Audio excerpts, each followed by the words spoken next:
Assignment, a tackle trading glossary video.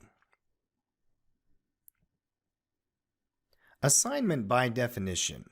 An options assignment is a situation where the option seller has to fulfill the obligation agreed upon in the options contract by either selling or buying the underlying security at the strike price, also called the exercise price. If a call option is assigned, most often when in the money at expiration, the call option seller will have to sell the underlying security at the strike price.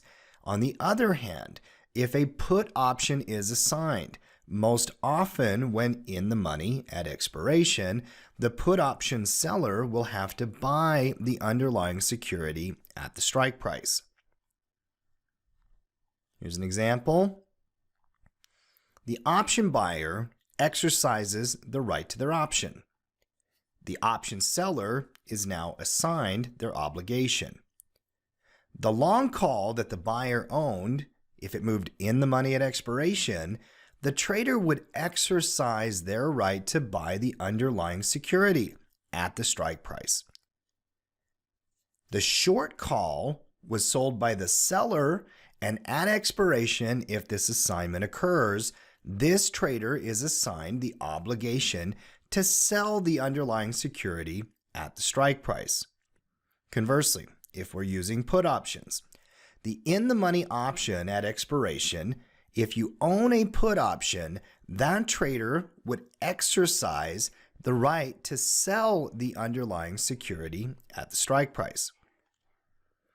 Conversely, the seller or the short put on that side of a transaction, this trader is assigned the obligation to buy the underlying security at the strike price. And really what it comes down to is that buyers have the rights and sellers have the obligation. Whether a call or a put, those rights and obligations, when are transacted upon, is called assignment and exercise. Thank you for joining us. Learn, trade, connect, succeed. Visit bit.ly/join-tackle-pro and get a 15-day trial of the premier online community for traders, tackletrading.com.